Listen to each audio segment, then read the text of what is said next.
책과 어우러지는 삶을 사랑하시는 행복한 독서 여행 구독자 여러분, 안녕하십니까? 오늘 제가 소개해드릴 책은 헤르만 헤세의 시타르타입니다. 헤르만 헤세는 저명한 인도학자였던 외할아버지 헤르만 군데르트의 영향으로 기독교뿐만 아니라 인도의 종교와 정신세계를 배우며 성장했습니다.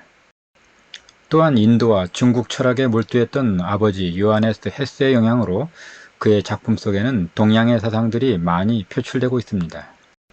데미안, 나르치스와 골드먼트, 수레바퀴 아래서, 유리알 유이 등 수많은 그의 걸작 중에서도 시타르타는 인간의 자기 완성을 향한 그의 치열한 정신성을 엿볼 수 있는 작품입니다.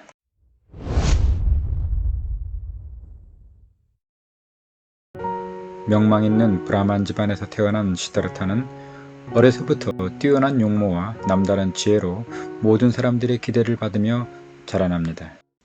하지만 경전의 말씀과 존경할 만한 바라문들의 가르침에도 불구하고 그의 가슴 한 구석에서는 무언가 채워지지 않는 공허가 자리잡고 있었습니다.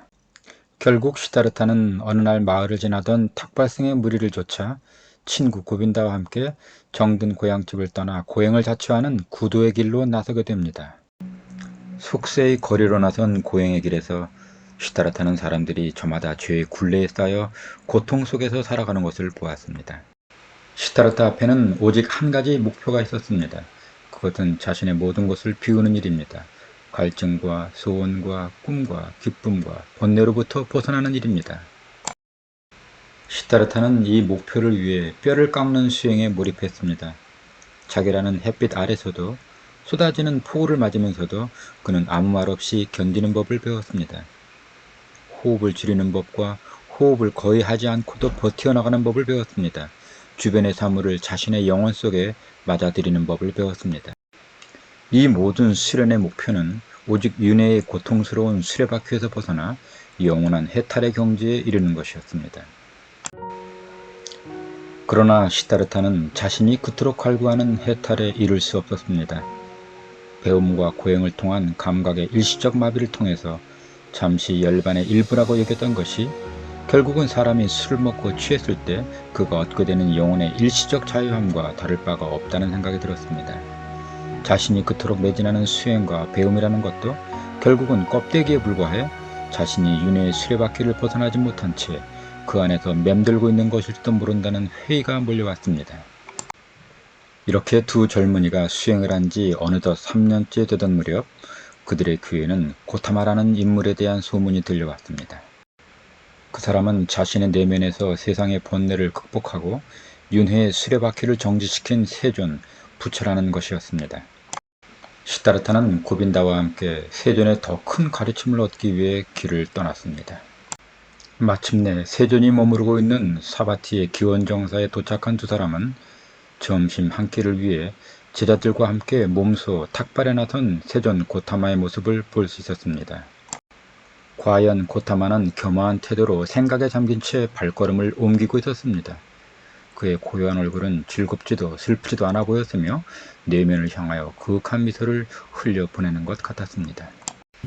어느 날 저녁 망고나무 숲 아래에서 시타르타는 다른 사람들과 함께 세존의 설법을 들었습니다. 그의 목소리는 완벽했고 완전히 평온하였으며 평화로 가득 차 있었습니다. 고타마는 번뇌와 번뇌의 원인 그리고 그 번뇌로부터 벗어날 수 있는 길에 대한 설법을 했습니다.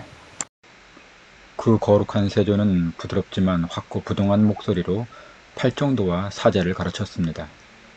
그때 그의 목소리는 마치 한 줄기 빛처럼 별들이 반짝이는 하늘처럼 설법을 듣는 사람들 머리 위에 여운을 남기면서 고요하게 둥실둥실 떠다녔습니다. 친구 고빈다는 많은 신뢰자들과 함께 세존의 가르침에 귀하였습니다. 그런데 시타르타는 아직도 내적 갈등을 겪고 있었습니다. 결국 그는 세존 고타마와 대면하여 자신의 내면에 숨어있던 말을 이렇게 토로합니다. 당신은 죽음으로부터의 해탈을 얻으셨습니다. 죽음으로부터의 해탈은 당신이 그것을 얻기 위하여 나아가던 도중에 당신 스스로의 구도 행위로부터 생각을 통하여, 침잠을 통하여, 인식을 통하여, 깨달음을 통하여 얻어졌습니다. 그것이 가르침을 통하여 이루어지지는 않았다는 말씀입니다. 세존이시여, 저의 생각은 이렇습니다. 어느 누구에게도 해탈은 가르침을 통하여 주어지는 것이 아니다. 바로 이것이 저의 생각입니다. 시타르타는 세존과 친구 고빈다를 뒤에 남겨둔 채 숲을 떠났습니다. 위대한 스승의 가르침보다는 스스로의 체험을 통하여 자아의 가장 내면에 있는 아트만, 즉 생명, 신적인 것, 궁극적인 것을 찾아내고 싶었던 것입니다. 고향집을 떠나올 때부터 탁발생의 무리에서 수행하고 그 후 세존 부처의 가르침을 받았던 때까지 자신의 내면에서 일어났던 생각을 반추하며 걷고 있던 시타르타 앞에 아름다운 강이 하나 나타났습니다. 때마침 강 기슭에 살고 있던 뱃사공이 시타르타를 강 건너편으로 실어다 주었습니다. 뱃사공은 강을 건너면서 자신은 이 강의 소리에 늘 귀를 기울이고 강으로부터 많은 것을 배운다고 말해 주었습니다. 강을 건넌 시타르타는 어느 도시에 도착하여 아름답게 울타리를 둘러친 유원 입구에서 어느 기생의 화려한 가마 행렬을 보게 되고 그는 카말라라는 이름을 한 그녀의 뛰어난 아름다움에 현혹됩니다. 무작정 기생 카말라에게 다가간 시타르타는 자신이 그녀의 눈부신 아름다움에 이끌렸다고 말하고 그녀의 애인이 되려면 어떻게 해야 하는지 물었습니다. 그녀는 어처구니 없어 하며 자신의 애인이 되려면 깨끗한 옷과 단정한 용모를 갖추고 주머니에 돈이 많아야 한다고 말하고 시타르타에게 무슨 일을 할 수 있는지 물어봅니다. 시타르타는 카말라의 물음에 이렇게 대답합니다. 나는 생각할 수 있고, 나는 기다릴 수 있고, 나는 단식할 수 있습니다. 시타르타는 이렇게 대답하고 카말라에게 아름다운 시를 한 수 지어 바칩니다. 카말라는 크게 웃으며 만족하면서 돈을 벌려면 이 도시 최고의 상인인 카마스 왑이라는 사람을 찾아가라고 말합니다. 카말라의 조언대로 카마스 왑이를 찾아간 시타르타는 그 상인이 아주 영리하고 신중하며 탐욕스럽고 유들유들한 사람임을 알아보았습니다. 카마스 왑이도 시타르타에게 잘할 수 있는 일이 무엇이냐고 물어보았고 시타르타는 카말라에게 했던 말 그대로 자신은 생각하고 기다리고 금식할 수 있으며 이 세 가지만 있으면 어떤 일도 잘해낼 수 있다고 대답합니다. 그러자 카마스 왑이는 시타르타에게 종이 한 장과 붓을 내주며 자신을 위해 아무 글이나 몇 자 적어달라고 부탁합니다. 종이를 받아든 시타르타는 이렇게 써주었습니다. 글을 쓰는 것은 좋은 일이고 사색하는 것은 더 좋은 일이다. 지혜로운 것은 좋은 일이고 참는 것은 더 좋은 일이다. 카마스 왑이는 시타르타를 크게 칭찬하고 그날부터 자신의 집에 기거하며 장사를 배울 수 있도록 허락합니다. 시타르타는 아주 빠른 속도로 장사를 통해 돈을 버는 법을 배웠습니다. 그러나 시타르타는 장사를 배우면서도 이 모든 것을 유희 같은 것으로 여겼습니다. 따라서 이 유희가 그의 마음에 감동을 일으키지는 않았습니다만 그는 특별한 수완으로 돈을 크게 벌어 결국 카마스 왑이 못지않은 큰 부자가 되었습니다. 카말라는 큰 부자가 된 시타르타를 흡족한 마음으로 자신의 애인으로 삼았고 시타르타를 날마다 육체의 향락에 빠져들게 하였습니다. 그리고 온갖 사랑의 기술들을 배우도록 하였습니다. 하지만 두 사람은 자신들의 육체적 결합이 진정한 사랑과는 거리가 먼 단순한 육신의 쾌락을 위한 하나의 기술이라는 것을 인식하고 있었습니다. 오랫동안 시타르타는 속세의 삶, 쾌락의 삶을 살았습니다. 하지만 그런 삶에 완전히 빠져들어 동화된 것은 아니었습니다. 격렬한 사문 시절에 억눌렸던 관능이 눈을 뜨고 깨어났고 부유함과 활락 그리고 권력을 맛보았습니다. 그렇지만 오랫동안 마음속으로는 여전히 사문으로 머물러 있었고 이 사실을 카말라도 알아차렸습니다. 그의 삶은 여전히 사색과 기다림 그리고 단식의 기술에 의해 정해지고 있었으며 어린애 같은 속세의 사람들은 그가 그들에게 낯선 존재였듯이 그에게는 여전히 낯선 존재로 남아있었습니다. 그러던 어느 날 시타르타는 자신의 옆에 누운 카말라의 얼굴을 바라보았습니다. 어느덧 그녀의 눈가에 잡힌 주름살이 가을과 늙음을 상기시켜 주었습니다. 카말라의 얼굴에는 고달프고 권태로운 기색이 아무런 즐거운 목표도 없이 걸어온 오랜 인생 행로에 대한 슬픈 심정이 묻어 있었습니다. 또한 늙음에 대한 두려움, 인생의 가을에 대한 두려움, 필연적으로 죽을 수밖에 없다는 사실에 대한 두려움이 나타나졌습니다. 한숨을 내쉬며 시타르타는 그녀를 떠나기로 결심합니다. 시타르타는 오랜 세월 동안 자신이 속세에서 이룩한 부와 권력, 그리고 자신의 연인이었던 카말라까지 모든 것을 뒤에 남겨놓고 길을 떠났습니다. 도시에서 멀리 떨어진 숲속을 정처 없이 걸으며 자신이 윤회의 업보에 휘말려 들어갔음을 깨달았습니다.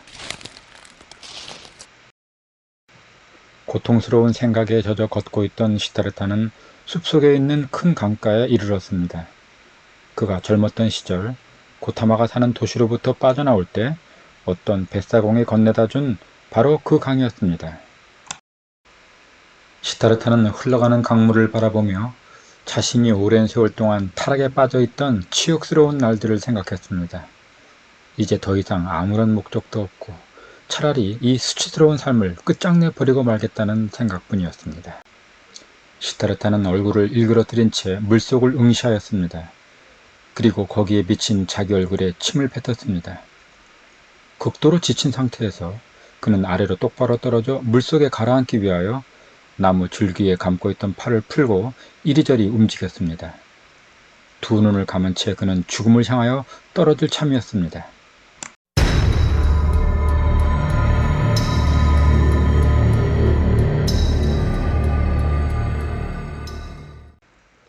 바로 그 순간 그의 영혼의 후미진 곳에서 지칠 대로 지친 삶의 과거로부터 어떤 소리가 경련하듯 부르르 떨며 울려왔습니다. 그것은 한 음절로 된 한마디의 말이었는데 그는 아무 생각 없이 그냥 혼잣말로 웅얼거리듯 그 말을 내뱉었습니다. 그것은 모든 바라문들이 기도를 시작하는 말이자 마치는 말로서 완전한 것이나 완성을 뜻하는 성스러운 오미였습니다. 시타르타는 갑자기 정신을 차리고 자신의 행위가 어리석은 짓이라는 것을 깨달았습니다. 시타르타는 갑자기 쏟아지는 졸음을 못 이기고 강 기슭에서 그만 잠이 들었습니다. 잠에서 깨어난 그는 우연히 젊은 날의 친구 고빈다를 만나게 됩니다. 두 사람은 반갑게 회화하였고 이미 늙어버린 서로의 얼굴을 바라보았습니다. 고빈다는 수련을 위하여 다른 승려들과 함께 이리저리 떠돌며 계율에 따라 생활하고 설법을 포교하러 가던 길이었습니다. 다시 순례를 떠나는 고빈다와 헤어진 시타르타의 마음에는 이런 생각들이 들었습니다. 경이로운 잠에서 깨어난 뒤에 이 찬란한 시간, 온몸이 온통 오므로 충만한 이 순간에 어떻게 사랑하지 않을 수 있단 말인가. 자기의 눈에 보인 모든 것을 다 사랑하는 것, 자기의 눈에 보인 모든 것을 다 기쁨이 넘치는 사랑의 감정으로 대하는 것, 바로 이것이야말로 잠을 자는 동안 오매 작용을 통하여 자신의 내면에서 일어났던 매혹적인 현상의 본질인 것이다. 이제 돌이켜보니 예전에는 마음이 너무 병들어 있었다는 바로 그 이유 때문에 사람이건 사물이건 아무것도 사랑할 수 없었던 것이 아닌가 하는 생각이 들었다.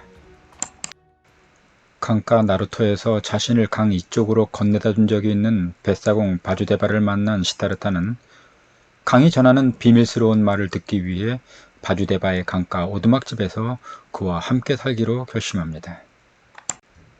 시타르타는 뱃사공의 오두막에 머물면서 나룻배 다루는 법을 배웠으며 나루토에서 할 일이 없을 때에는 바주데바와 함께 들에 나가 일을 하거나 땔감을 장만해 오거나 바나나 열매를 따거나 하였습니다. 강은 시타르타에게 많은 것을 가르쳐 주었습니다. 그는 강으로부터 경청하는 법, 고요한 마음으로 기다리는 영혼, 활짝 열린 영혼으로 귀 기울여 듣는 법을 배웠습니다.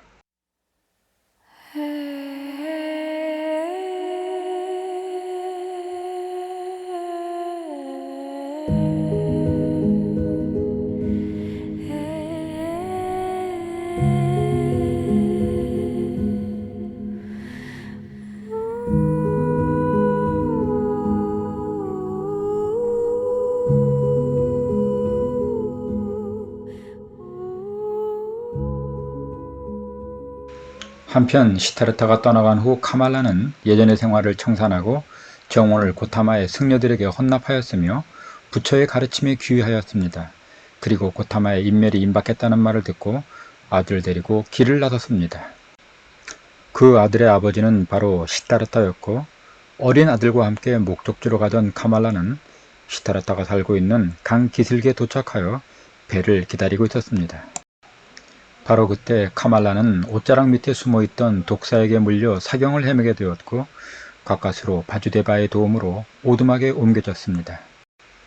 오두막에 누운 채로 옛 남편 시타르타를 보게 된 카말라는 늙어버린 그의 눈을 물끄러미 바라보며 독이 퍼져 잘 돌아가지 않는 혀로 몇 마디 말을 하고 그만 숨을 거두고 말았습니다.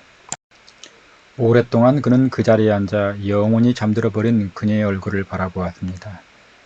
그리고 그의 얼굴과 그녀의 얼굴이 붉은 입술과 타는 듯한 눈동자를 지닌 젊은 시절의 얼굴이 되어 있는 것처럼 보였습니다.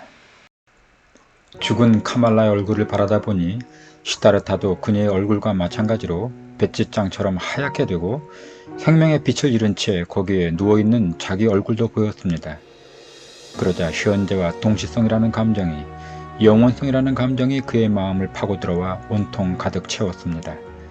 그는 그 순간 모든 생명의 불명성과 모든 순간의 영원성을 깊이, 그 어느 때보다도 더 깊이 느꼈습니다. 강 기슭 언덕에서 카말라를 화장하고 난 시타르타는 어린 아들과 바주데바의 오두막에 남겨졌습니다. 하지만 엄마 카말라와 함께 호화로운 집에 살던 아들로서는 이런 누추한 집에서의 단조로운 생활이 견디기 어려웠습니다. 시타르타는 애틋한 사랑의 마음으로 아들을 돌보려고 했지만 소녀는 거칠고 무례한 태도로 아버지의 사랑을 거부했습니다. 심지어 아버지의 면전에 대고 징후와 멸시의 말을 퍼붓기도 했습니다. 시타르타는 자신의 업보로 태어난 아들의 반항과 거친 태도에도 불구하고 아들에 대한 사랑을 거둘 수 없었습니다. 어느 날 갑자기 안락한 생활과 어머니를 잃은 아들의 상처를 자신만이 치유해줄 수 있다고 믿었기 때문입니다. 하지만 뱃사공 바주데바는 아들에 대한 시타르타의 생각이 집착에 불과하다고 말합니다. 젊은 시절 위대한 사문과 스승들, 그리고 경전의 가르침이 시타르타의 방황을 막지 못했던 것처럼 그의 집착은 전혀 아들의 마음을 돌릴 수 없다고 조언합니다. 그러나 바주데바의 이런 조언에도 불구하고 시타르타는 아버지로서의 아들에 대한 사랑의 끈을 놓는 것이 매우 괴로웠습니다. 하지만 어느 날 오두막을 떠나 예전 카말라가 살던 도시로 돌아간 아들의 뒤를 쫓아가다가 문득 시타르타는 깨달았습니다. 도망친 아들을 쫓아 여기까지 자기를 뛰어오게 만들었던 그런 욕심에 찬 목적의식이 사라져버리고 그 자리에 이제 공허한 마음이 대신 들어서 있었다. 비참한 심정이 되어 그는 땅바닥에 털썩 주저앉았다. 그는 자기의 마음속에 무엇인가가 죽어가고 있음을 느꼈으며 공허함을 느꼈으며 아무리 눈을 씻고 보아도 이제 더 이상 아무런 기쁨도 목적도 보이지 않았다. 그는 침잠 상태에 빠진 채 앉아서 마냥 기다리고 있었다. 이것을 오직 이 한 가지만을, 즉 기다리는 것, 인내심을 갖는 것, 귀 기울여 듣는 법을 그는 강가에서 배웠다. 그는 거리의 먼지를 흠뻑 다 뒤집어 쓴 채 앉아서 귀 기울여 듣고 있었다. 그는 가슴에다 귀를 대고 가슴이 어떻게 피곤해 지치고 슬프게 뛰는가를 귀 기울여 들으면서 한 소리를 기다리고 있었다. 이제 더 이상 아무런 환상도 보이지 않았다. 그는 공해 상태에 빠져들어갔으며 자기 자신을 가라앉혔다. 바주데바와 함께 강가 오두막으로 돌아온 시타르타는 그 후 오랫동안 떠나간 아들을 그리워했습니다. 그리고 또 세월이 흐르고 시타르타는 죽음을 준비하기 위해 바주데바와 작별하고 숲으로 떠납니다. 어느 깊은 숲에서 사랑했던 친구 고빈다의 품속에서 시타르타는 드디어 숨을 거두게 됩니다. 그때 고빈다가 본 시타르타의 얼굴은 미소를 짓고 있었습니다. 그런데 시타르타의 미소는 자신이 수백 번이나 외경심을 품고 우러러보았던 바로 그 부처 고타마의 미소와 똑같은 미소라는 것을 알게 되었습니다.